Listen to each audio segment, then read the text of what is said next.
Guys, कैसे हैं आप लोग? उम्मीद करती हूँ बिल्कुल ठीक होंगे। अच्छा, आज का जो हमारा टॉपिक है वो है जहाँ से हमने लास्ट से स्किप किया था। मैंने आपको बताया था कि ऑर्गेनिक कंपाउंड्स होने के लिए सिर्फ़ और सिर्फ कार्बन और हाइड्रोजन पर मुश्तमिल होना कंपाउंड्स का ज़रूरी नहीं है, बल्कि उसके अलावा भी कुछ ऐसी फ़ीचर्स हैं जो कि कंपाउंड्स में होना ज़रूरी है उनके ऑर्गेनिक होने के लिए। तो आज हमने वही फ़ीचर्स पढ़ने हैं कि कौन से ऐसे फ़ीचर्स हैं जो कि ऑर्गेनिक कंपाउंड्स का ऑर्गेनिक होने के लिए ज़रूरी हैं।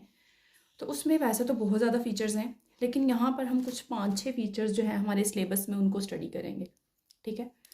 अच्छा देखिएगा, सबसे पहले तो आपको उनको नाम बता दूँ उनके peculiar nature of the carbon, उसके बाद solubility, similarity in behaviour, non ionic character, rates of organic reactions and isomerism. ठीक है, ये कुछ चीज़ें हैं जो हम लोगों ने पढ़नी है ऑर्गेनिक कंपाउंड्स की फ़ीचर्स के तौर पर। अच्छा बच्चों, सबसे पहले अगर हम इसको देखें कि peculiar nature of the carbon ये क्या चीज़ है। अच्छा, जब हम देखते हैं तो हमें पता है जो कार्बन है ये बिलोंग करता है किसके साथ? ये बिलोंग करता है 4A ग्रुप से। ठीक है। अच्छा, 4A ग्रुप का मेंबर होने की वजह से इसकी वैलेंसी क्या है? 4 है, और ये है एक टेट्रावेलेंट। ठीक है, ये टेट्रावेलेंट एलिमेंट है। टेट्रावेलेंट एलिमेंट होने की वजह से हमें पता है भाई कि टेट्रावेलेंट जो है इनकी वैलेंसी 4 होगी। किस तरह से 4 होगी? अगर मैं कार्बन का ड्रॉ करूँ तो कार्बन का आपको पता है इसका जो एटॉमिक नंबर है दैट इज़ 6 एंड इसका जो मास नंबर है वो 12 है। ठीक है, तो एटॉमिक नंबर 6 होने की वजह से हमें पता है कि कार्बन के फर्स्ट शेल में है जी हमारे पास 2 इलेक्ट्रॉन, और इसके आखिरी शेल में है, और सेकंड शेल कह लें, आखिरी शेल कह लें, उसमें है हमारे पास 4 इलेक्ट्रॉन। ठीक है। अच्छा, अब हमें पता है कि मेटल्स क्या हैं। ग्रुप नंबर 1 से मतलब 1A से 3A तक के जो मेंबर्स हैं जिनके आखिरी शेल में है हमारे पास 1, 2 या 3 इलेक्ट्रॉन, वो सारे क्या हैं? वो मेटल्स हैं। ठीक है, वो अपने इलेक्ट्रॉन्स को लॉस कर देते हैं और पॉजिटिव आयन जो है या केटाइन जो है वो बन जाते हैं। जैसे मैं यहाँ पर बात करती हूँ सोडियम की, तो इसके आखिरी शेल में चूंकि 1 इलेक्ट्रॉन है तो ये उस इलेक्ट्रॉन को लॉस करता है और इसके ऊपर ये से प्लस चार्ज आ जाता है। जब मैं बात करती हूँ इस कार्बन के आखिरी वाले कार्बन के बाद वाले ग्रुप्स की, लाइक 5A से मैं बात करती हूँ 7A वाले ग्रुप्स की। ठीक है, तो इसमें 5A 6 एंड 7 वाले ग्रुप्स आ जाते हैं। ये सारे क्या हैं? Non metals. ठीक है, तो नॉन मेटल्स क्या करते हैं? जैसे मैं क्लोरीन की एग्जांपल देती हूँ, ये क्या करेगा? इलेक्ट्रॉन को गेन करेगा, और ये कैटाइन। तो हमारे पास जो भी आउटर मोस्ट शेल या हम ऑक्टेट शेल को अगर कंप्लीट करना चाह रहे हैं तो उसके 3 तरीके हैं, या इलेक्ट्रॉन शेयरिंग करके, या इलेक्ट्रॉन गेन करके, या इलेक्ट्रॉन लॉस करके। अगर तो हमारे पास एटम के अंदर इलेक्ट्रॉन 1, 2 या 3 हो तो वो इलेक्ट्रॉन्स को लॉस कर देते हैं और कैटाइन बन जाते हैं। अगर उसमें इलेक्ट्रॉन 5, 6 या 7 हों तो वो रिमेनिंग इलेक्ट्रॉन को गेन करके एनाइन बनाएंगे। लेकिन जब हम कार्बन की बात करते हैं, कार्बन के पूरे ग्रुप के मेंबर्स की बात करते हैं, तो इनमें 4 इलेक्ट्रॉन्स हैं। तो ये नॉन मेटल्स हैं और ये प्रेफर करते हैं to complete their octet shell by sharing electrons. तो ये 4 क्या करेंगे कि 4 दूसरे एटम्स के साथ इलेक्ट्रॉन अपने आउटर मोस्ट 4 वाले शेयर करेंगे और 4 कोवेलेंट बॉन्ड बनाएंगे। ठीक है, तो इस तरह से मैंने आपको बता दिया कि कार्बन में कौन सा बॉन्ड है? कोवेलेंट बॉन्ड है, आयोनिक बॉन्ड नहीं है। फिर बता दूं, इसमें कोवेलेंट बॉन्ड है। तो इसका मतलब है कि ये क्या हो गए? ये हो गए नॉन आयोनिक इन नेचर। क्या है जी? Non ionic in nature. ठीक है, उसके बाद कार्बन चूंकि 4 बॉन्ड बनाता है तो कार्बन क्या करता है?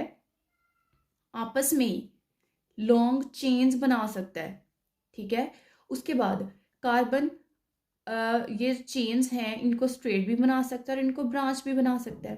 उसके बाद कार्बन जो है वो ये जो इसने रिंग्स बनाई हैं इसको क्या करेगा? ये इस तरह से चेन्स को रिंग्स में भी चेंज कर सकता है, इस तरह से। ठीक है, तो इसमें क्या हो गया कि ये जो रिंग्स हैं या ये जो इसकी स्ट्रेट चेन्स या ब्रांच चेन्स हैं, these are responsible for the property of carbon that is called catenation. तो कैटिनेशन अक्सर पूछा जाता है कि कैटिनेशन क्या है? Catenation is the self linking property of carbon. अच्छा, अब ये कहना बिल्कुल गलत होगा कि कार्बन ही सिर्फ सेल्फ लिंकिंग प्रॉपर्टी कैटिनेशन को शो करता है, क्योंकि हमारे पास पीरियोडिक टेबल में और बहुत ज़्यादा एलिमेंट्स हैं। कार्बन के नीचे हम देख लें सिलिकॉन है, ऑक्सीजन है, और इसके अलावा बहुत ज़्यादा जो एलिमेंट्स हैं वो कैटिनेशन को शो करते हैं।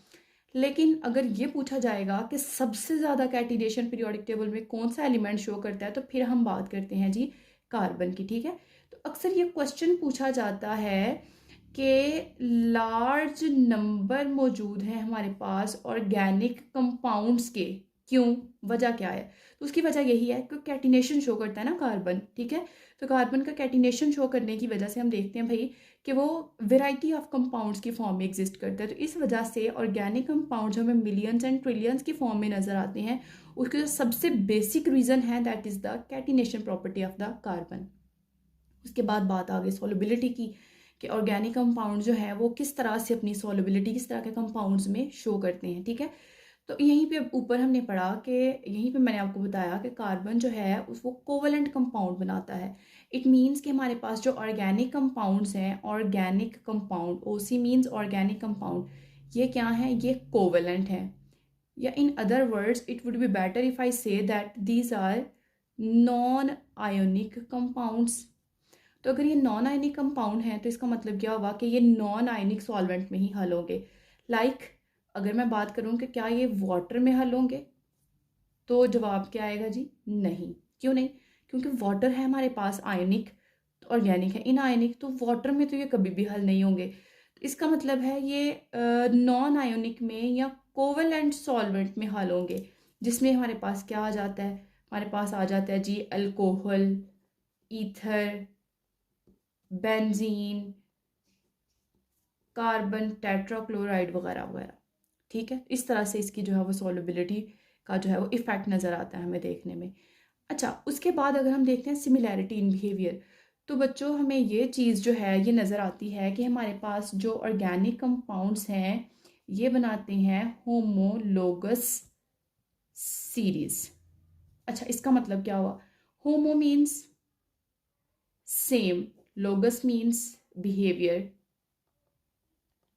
Series means group of compounds.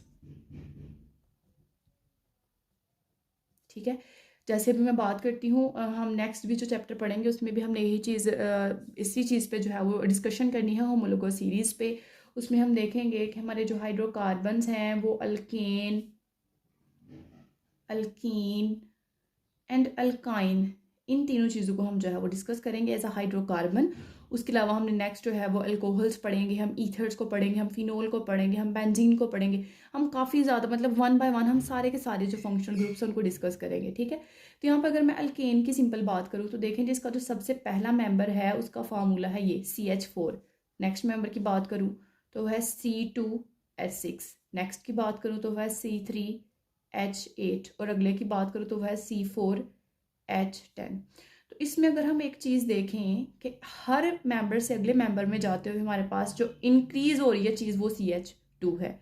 ठीक है, इधर से इधर CH2 और इंक्रीज कर दूं तो ये बन जाएगी। इसी तरह से one by one CH2 and CH2 increase कर करके हमारे पास पूरी एक सीरीज आ जाती हैं।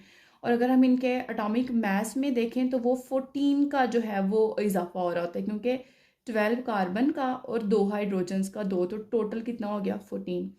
तो इस वजह से ये चूँकि सीरीज़ होमोलोगस सीरीज़ बनाते हैं, तो इन सीरीज़ की फॉर्मेशन की वजह से हम देखते हैं हमारे पास जो ऑर्गेनिक लाइक अल्केन एक ग्रुप है उसको पढ़ते हैं तो हम देखेंगे कि उसके सारे मेंबर्स की जो प्रॉपर्टीज़ हैं, स्पेशली उनकी जो केमिकल नेचर है वो सेम होगी, फिजिकल नेचर चेंज हो जाएगी।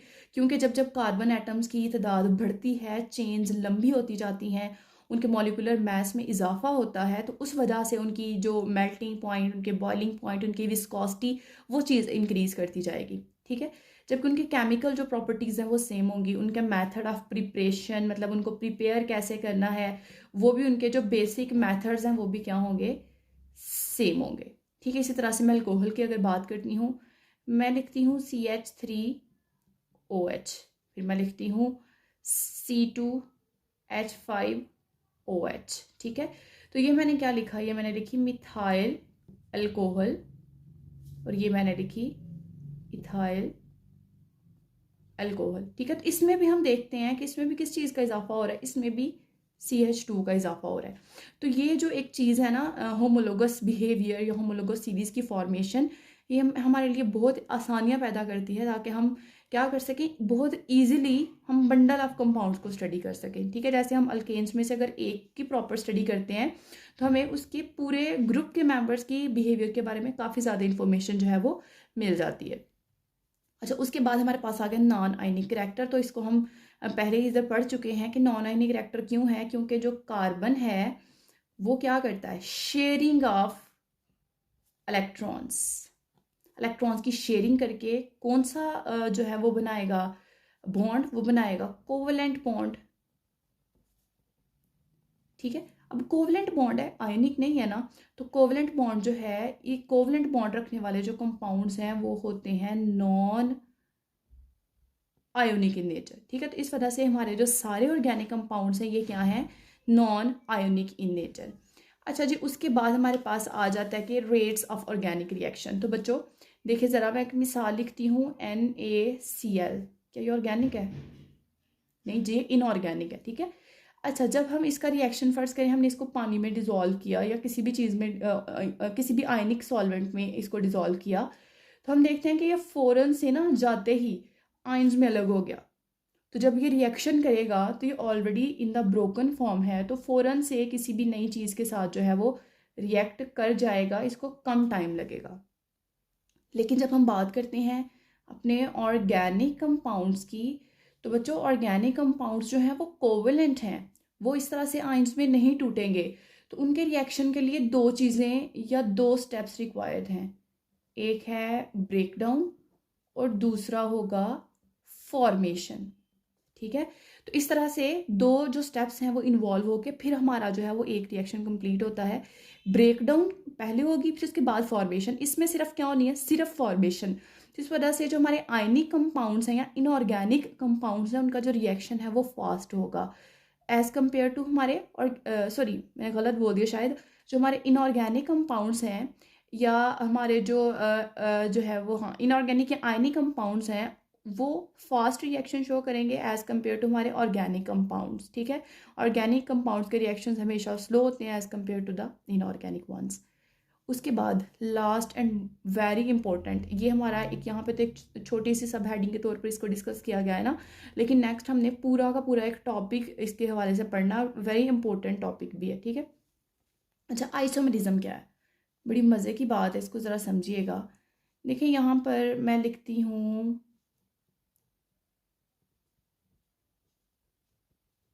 ये मैंने एक चीज़ लिखी और उसी तरह से मैंने ये एक और चीज़ लिखी, बट आपको नज़र आ रहा है कि ये क्या है, ये है एक ईथर। ठीक है, जिसको डाईमिथाइल ईथर, और यहाँ पर देखें, यहाँ पर हम इसको क्या कह रहे हैं भाई, हम इसको कह रहे हैं इथाइल अल्कोहल। ठीक है, तो अब हमें ये दो मुख्तलिफ कैटेगरीज के जो है वो कंपाउंड्स नज़र आ रहे हैं, लेकिन जब हम इनका मॉलिक्यूलर फार्मूला देखते हैं तो वो हमें नज़र आता है, देखिएगा, सेम।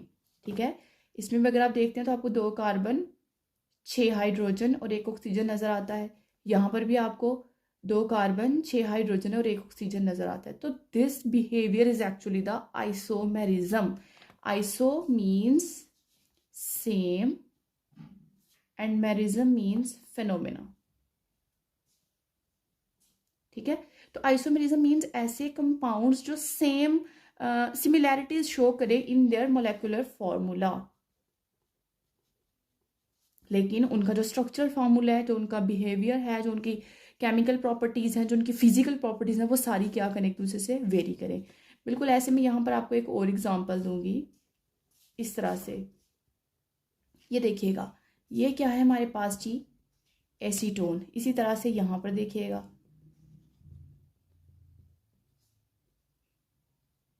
इस तरह से। ठीक है, तो ये हमारे पास क्या है, एक एल्डिहाइड है, 2 डिफरेंट। ठीक है, ये ketone and that is aldehyde. तो हमारे पास बिल्कुल 2 डिफरेंट किस्म के क्या हैं जी, कंपाउंड्स हैं, बिल्कुल अलग फंक्शनल ग्रुप, अलग नेचर। लेकिन जब हम इनका लिखते हैं मॉलिक्यूलर फार्मूला, तो मॉलिक्यूलर फार्मूला में हमें क्या नज़र आता है, देखें जी, इसमें भी 3 कार्बन 6 हाइड्रोजन एंड 1 ऑक्सीजन, इसमें भी 3 कार्बन 6 हाइड्रोजन एंड 1 ऑक्सीजन। तो मॉलिक्यूलर फार्मूला सेम है, लेकिन इनका स्ट्रक्चर फार्मूला, इनका बिहेवियर, इनकी फिजिकल प्रॉपर्टीज़, इनके केमिकल प्रॉपर्टीज़, वो सारी चीज़ें वेरी करती हैं। तो this phenomena is called isomerism. और ये जो 2 कंपाउंड्स हैं जिनका मॉलिक्यूलर फार्मूला तो सेम है लेकिन इनका स्ट्रक्चरल फार्मूला डिफरेंट है, इन दोनों कंपाउंड्स को कहते हैं जी isomers of one and each other. ठीक है, चलिए हमारा आज का टॉपिक हो गया कंप्लीट। इसको मैं एक दफ़ा रिव्यू इसको करूँगी। देखें जी, हमने सेलिएंट फीचर्स, कुछ प्रॉपर्टीज़ पढ़नी है ऑर्गेनिक कंपाउंड्स की। तो उसमें हमने सबसे पहले पेक्यूलियर नेचर ऑफ कार्बन पढ़ा। कार्बन की इंपॉर्टेंट कौन सी ऐसी प्रॉपर्टी है कि जो इसको ऑर्गेनिक कंपाउंड का एक बेसिक मेंबर माना जाता है। उसके बाद हमने देखी इसकी सॉल्युबिलिटी, कि ऑर्गेनिक कंपाउंड जो हैं चूंकि वो नॉन आयोनिक हैं या कोवेलेंट इन नेचर हैं, तो इस वजह से वो आयनिक सॉल्वेंट में हल नहीं होते और वो नॉन आयनिक सॉल्वेंट जैसे कि अल्कोहल, ईथर और बेंजीन में सॉल्युबल हो जाते हैं। उसके बाद हमने इनकी सिमिलैरिटी इन बिहेवियर देखा, होमोलोगस सीरीज़ पढ़ा हमने देखा कि होमोलोगस सीरीज़ क्या करती हैं, हमारे लिए जो है वो एक इजी वे प्रोवाइड करती हैं ताकि हम एक सीरीज़ में मौजूद सारे के सारे जो मेंबर्स हैं उनको बहुत ईजिली पढ़ सकें। ठीक है, उसके बाद हमारे पास नॉन आयनिक करैक्टर आ गया। तो हमने पढ़ा कि चूंकि कार्बन जो है वो अपने 8 इलेक्ट्रॉन वैलेंस शेल में कंप्लीट करता है, वह शेयरिंग इट्स 4 वैलेंस इलेक्ट्रॉन्स, तो ये नॉन आयनिक बिहेवियर शो करता है। और in other words we can say that the organic compounds are covalent in nature. ठीक है, उसके बाद हमारे पास आ जाता है रेट्स ऑफ ऑर्गेनिक रिएक्शंस। तो हम देखते हैं कि जो इनऑर्गेनिक जो हमारे पास कंपाउंड्स हैं वो आयनिक इन नेचर है, और जो ही हम उसको सॉल्वेंट में डिसॉल्व करते हैं वो आयंस में टूट जाते हैं और उनका जो रिएक्शन है वो फ़ौरन से हो जाएगा, क्योंकि उन्होंने सिर्फ फॉर्मेशन करनी है न्यू बॉन्ड की, उनकी कोई प्रीवियस ब्रेकडाउन नहीं होनी। जबकि हमारे जो ऑर्गेनिक कंपाउंड है उनका जो बेसिक रिएक्शन है वो 2 स्टेप्स में इन्वॉल्व हैं। पहले तो उनके पहले वाले जो बॉन्ड्स उनकी होगी ब्रेक डाउन, और after that new bonds will be formed. तो उनकी ब्रेक डाउन एंड फॉर्मेशन में ज़्यादा टाइम लगता है, इस वजह से हमारे जो ऑर्गेनिक कंपाउंड्स हैं वो स्लो हैं। ठीक है, उसके बाद हमने आइसोमेरिज्म देखा। हमने कहा एक ऐसा फिनोमेना है जिसमें कोई से 2 कंपाउंड्स जो हैं वो same molecular formula but different जो है वो स्ट्रक्चरल फार्मूला शो करते हैं, डिफरेंट उनके physical properties, different chemical properties वगैरह। इसकी हमने कुछ एग्जांपल्स पढ़ी। हमने कहा कि आइसोमेरिज्म तो एक मजहर है, एक फिनोमिना है, लेकिन आइसोमर्स क्या हैं? वो 2 कंपाउंड्स जिनका मॉलिक्यूलर फार्मूला सेम है लेकिन उनका स्ट्रक्चरल फार्मूला डिफरेंट है। Both of them are isomers of each other. Okay ji, thank you. अगर आपको कोई बात समझ नहीं आई होगी तो ज़रूर पूछिएगा और नेक्स्ट टाइम, ताकि मैं भी जो है उस चीज़ को अपने लेक्चर में ऐड कर सकूँ। ओके, थैंक यू, अल्लाह हाफिज़।